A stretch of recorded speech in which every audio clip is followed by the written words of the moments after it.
Hi, PerspectiveWeather.com meteorologist Paul Dorian here on Tuesday, June 30th, the last day of the month of June, and it really hasn't been a bad month in the Mid-Atlantic region in terms of sustained heat. We really haven't had an official heat wave in many of the big cities of the Mid-Atlantic, northeastern part of the nation, officially defined as 3 or more days in a row of 90 plus degrees for afternoon highs. We're ending the month of June on a very pleasant note in terms of temperatures in places like Philadelphia, New York City.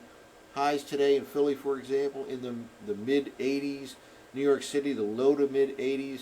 Now, there are some showers and thunderstorms to worry about in the northeast U.S., all the way down to, let's say, the Mason-Dixon line, the Pennsylvania-Maryland border, north and east of the Pennsylvania-Maryland border. There certainly is a decent chance of late day showers and thunderstorms, mainly the result of a vigorous wave of energy in the upper part of the atmosphere that is spinning over New England for the next couple of days. It eventually drives to the south and east. So it looks like we have one hot day in store this week, and it probably comes on Friday, July 3rd. Then a cool frontal system will knock off a few degrees for the temperatures for Saturday and Sunday in the Mid-Atlantic region. Well, let's take a look at the current surface map. A couple big features here. First of all, high pressure over southeastern Canada, and again, relatively pleasant temperatures throughout the Mid-Atlantic region, the northeast U.S., maybe 82 degrees for a high this afternoon in New York City, 84, 85 in Philly. Might push the 90-degree mark in D.C., but not too bad for this time of the year. And again, really have escaped the month of June without any excessive heat or without any significant heat wave of note. Meanwhile, out in the interior west, very cold conditions for this time of the year. Places like Wyoming and Idaho, and we'll take a look in a moment at the radar. There actually is some snow falling as we end the month of June in the interior west. And here's a radar loop from WSI's and Telecast.com. A lot of precipitation out in that cold air mass, and notice some of the blues here, and that represents snow. Even as we end the month of June, we're seeing some snow out across Wyoming, Idaho, maybe northern Utah. Very chilly air mass for this time of the year resides in that part of the nation. Meanwhile, in the northeast, an upper level feature is spinning slowly over the next couple of days over New England. It eventually drops to the south and east by Thursday and Friday, but it makes it an unsettled atmosphere with that cool air aloft. All you need is some early morning, midday, daytime heating to make the atmosphere quite unstable, with the warm conditions in the lower levels of the atmosphere and the chilly conditions aloft. And you'll get afternoon and evening showers and thunderstorms again today. The best chance from Philly, New York City, north and east. Less of a chance in D.C. Lots of rain in the heartland over the Mississippi Valley, and they had lots of rain over the past couple of days over portions of Florida. Well, let's take a look at the 500 millibar height anomaly forecast maps from last night's operational run of the GFS. And again, we'll take a look as we begin the day here on Tuesday at two features in the nation. First of all, upper level low spinning over New England. That makes it unsettled. Already seeing showers and thunderstorms at this early morning hour in the northeast U.S., a sign of a lot of instability. Meanwhile, out in the interior west, a deep upper level low. Very chilly air for this time of the year, and again, some snow being reported at this hour as we end the month of June in places like northern Utah, Wyoming, and Idaho. Let's move forward in the next few days. This feature just slowly spins, keeps it unsettled into the middle part of the week.